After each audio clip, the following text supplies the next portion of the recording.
Hello students, आज हम discuss करने वाले हैं CM Shri school admission test के लिए क्लास 8 का सिलेबस। अगर हम इस 8th के सिलेबस की डिस्कस करें तो सबसे पहला सब्जेक्ट आता है हमारा हिंदी। हिंदी में अगर बात करें तो अनसीन पैसेज रहेगा हमारे पास। इसके अलावा रहेगा अनसीन पैसेज के बाद ग्रामर, संज्ञा सर्वनाम विशेषण क्रिया, समास संधि विलोम पर्यायवाची, मुहावरे, लोकोक्तियाँ और वाक्य के भेद। ये सब हिंदी का पार्ट रहेंगे। हिंदी के पार्ट में लिटरेचर नहीं आएगा, ग्रामर पार्ट रहेगा और रीडिंग का पार्ट रहेगा। ठीक है, आपको रीड करना पैसेज, उसके आंसर देने हैं। पैसेज में भी पोइट्री हो या कोई पैराग्राफ हो। ठीक है, अब अगला सब्जेक्ट आता है हमारा हिंदी के बाद इंग्लिश आता है। इंग्लिश में है हमारे पास रीडिंग कॉम्प्रिहेंशन पैसेज, जैसे जस्ट हिंदी में था वही सेम यहाँ पर इंग्लिश में आ गया है। ग्रामर की बात करें तो टेंसेज आ रहे हैं इसमें भी, वहाँ पे काल थे तो यहाँ टेंसेज आ गए। आर्टिकल्स, प्रिपोजिशंस, कंजंक्शंस और वोकेबलरी में आ रहा है synonym and antonyms. Synonym means होता है आपके समानार्थक यानी सेम मीनिंग वाले वर्ड्स, और एंटोनिम होता है विपरीत यानी विलोम शब्द। सेंटेंस करेक्शन आएगा आपका, इसके अंदर आपको सेंटेंस करेक्ट करने होगा। उसके अंदर ग्रामेटिकल मिस्टेक हो सकती है, जैसे कि टेंस की मिस्टेक या आर्टिकल्स की मिस्टेक ना, मिस्टेक करेक्ट करना है। वॉइस में आ सकता है active voice and passive voice. Narration आएगा आपका डायरेक्ट इनडायरेक्ट। ठीक है, अब अगला सब्जेक्ट आता है हमारे पास में जनरल अवेयरनेस। जनरल अवेयरनेस में अगर बात करें तो इस बार बहुत वास्ट सिलेबस है जनरल अवेयरनेस का। पहला है जनरल साइंस, जिसमें फिजिक्स, केमिस्ट्री, बायोलॉजी जो आपकी क्लास 6th और 7th में रही है वो आ सकती है, और 8th क्लास की मिड टर्म तक लगभग वो भी इंक्लूड रहेगी। ठीक है, इसके बाद है फूड एंड न्यूट्रिशन। इसमें आपने फूड के वो पढ़े थे, क्या क्या फूड में इंक्लूड होता है, जैसे कि फैट हो गया आपका, उसके अलावा विटामिन, मिनरल्स, कार्बोहाइड्रेट्स, रफेज, ये सब इंक्लूडेड रहेगा, वो सब आपको पढ़ना है। और न्यूट्रिशन की कैसे न्यूट्रिशन जाता है बॉडी में, यानी पूरा डाइजेशन पार्ट भी इसमें आ जाएगा। इसके बाद आता है natural resources and environmental issues. तो नेचुरल रिसोर्सेज आपको पढ़ने हैं इसके अंदर। ठीक है, जैसे सॉइल, वाटर, सनलाइट, वो सब नेचुरल रिसोर्सेज आ गए आपके। एनवायरमेंटल इश्यूज क्या क्या है, यानी पॉल्यूशन से रिलेटेड आ जाएगा। नेचुरल फिनोमिना पढ़ना है, अर्थक्वेक, साइक्लोन, पॉल्यूशन। ठीक है, ये सब आएगा। सोशल इश्यूज की बात करें तो इसमें अवेयरनेस बेस्ड होगा, जिससे अवेयरनेस बढ़े लोगों के बीच में, जैसे जेंडर बायस को लेके हो सकता है, इक्वालिटी को लेके हो सकता है ना, इस तरीके से सोशल इश्यूज रहेंगे। Family and community, nuclear family क्या होता है, जॉइंट फैमिली कैसी होती है, इसके अलावा हमारी रेस्पॉन्सिबिलिटीज़ क्या होती हैं फैमिली में, उससे रिलेटेड टॉपिक होंगे। इंपॉर्टेंट डेज एंड इवेंट्स की बात करें तो हमें पता है इंपॉर्टेंट डेज कौन कौन से होते हैं, जैसे कि Republic Day, Children's Day, Independence Day. ठीक है, और बहुत सारे डेज होंगे, जैसे कि Earth Day, Hindi Day, Water Day, इस टाइप से डेज एंड इवेंट्स याद करने पड़ेंगे आपको। फिर आता है हमारे पास फेमस पर्सनैलिटी, जिसमें लीडर्स हो गए, पॉलिटिकल साइंटिस्ट हो गए इंडिया के, स्पोर्ट्स पर्सन हो सकते हैं। ठीक है, उससे रिलेटेड क्वेश्चन आएंगे। अवर यूनिवर्स आ गया अगला टॉपिक, जिसमें सेलेस्टियल बॉडीज को हम डिस्कस करते हैं, जिसमें हमारा मून, प्लैनेट, सन, ठीक है, गैलेक्सी का नाम हो गया, इस टाइप से क्वेश्चन है वो बनते हैं। फिर है ट्रांसपोर्टेशन एंड कम्युनिकेशन। ट्रांसपोर्ट की अगर बात करें तो ट्रांसपोर्ट में आता है हमारे पास रेलवेज, एयरवेज, वाटरवेज। ठीक है, ये सब होते हैं। और कम्युनिकेशन में आएगा हमारे पास इंटरनेट, टेलीकम्युनिकेशन, मोबाइल्स वगैरह से रिलेटेड, और पोस्टल कम्युनिकेशन भी हो सकता है, चिट्ठी वगैरह जो भेजते हैं वो हो गया।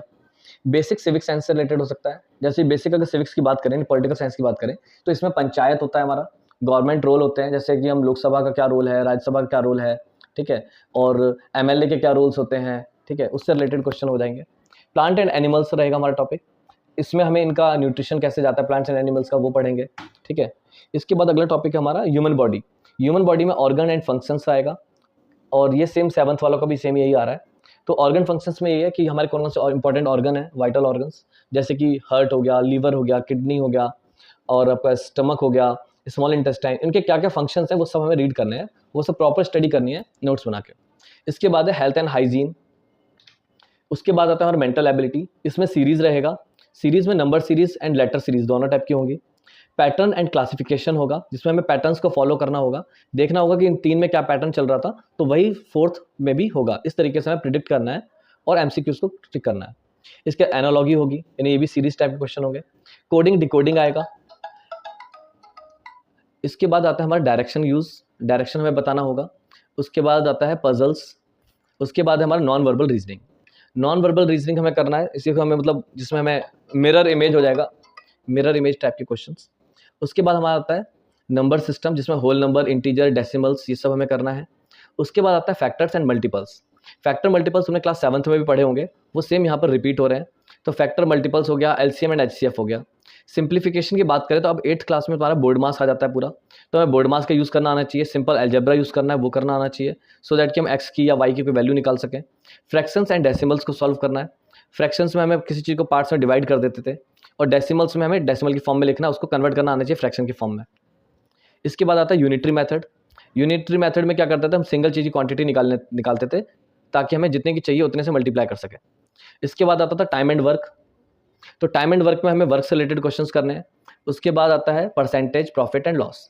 तो इसमें आपका कुछ नहीं है, परसेंटेज निकालना होगा, प्रॉफिट लॉस निकालना होगा। इसके बाद आता है स्पीड, टाइम एंड डिस्टेंस। इस पे क्वेश्चंस करने होंगे, हमें डिस्टेंस टाइम दे रखा होगा, स्पीड निकालनी होगी। ये कुछ साइंस से रिलेटेड क्वेश्चन भी हैं। इसके बाद है एरिया, पैरामीटर एंड वॉल्यूम। तो इसमें इंक्लूडिंग सरफेस एरिया बोला है। तो पैरामीटर एंड वॉल्यूम के हमें क्वेश्चंस करने हैं, जैसे कि क्यूब, क्यूबॉइड आ जाता है, हमारे पास 2 3D फिगर्स आ जाती हैं 8th क्लास में। इसके अलावा हमारे पास होता है एरिया एंड पैरामीटर के लिए पैरेललोग्राम, रेक्टेंगल, काइट, स्क्वायर और आपका ट्राइंगल हो गया, सर्कल हो गया, वो सब इसमें आएंगे। ज्योमेट्री में हम डिस्कस करते हैं शेप्स के बारे में। तो यहाँ पे शेप आ जाएंगी, एंगल्स आ जाएंगे, कंस्ट्रक्शन और सिमेट्री। सिमेट्री में क्या होता है कि वही सेम चीज़ रिपीट हो रही होती है, बस उसकी एक मिरर टाइप की इमेज क्रिएट होती है। तो सिमेट्री हो गया। इसके बाद आता है मेजरमेंट एंड कन्वर्जन। तो मेजरमेंट एंड कन्वर्जन की बात करें तो मेजरमेंट कन्वर्जन में हमें क्या है, जैसे मीटर में दे रखा होगा सेंटीमीटर में कन्वर्ट करना होगा, उसी तरह ग्राम होगा तो किलोग्राम में बोल सकते हैं। तो इनके कन्वर्जन हमें आने चाहिए, यूनिट कन्वर्जन। इसके बाद आता है डाटा हैंडलिंग। तो डेटा हैंडलिंग में क्या है, इसमें बार ग्राफ, पाई चार्ट या कोई बेसिक डाटा टेबल की फॉर्म में भी दे सकते हैं। हमें उस टेबल को सॉल्व करना है, उस टेबल को एनालाइज करना है या ग्राफ को एनालाइज करना है और आंसर्स देने हैं MCQs के। ठीक है।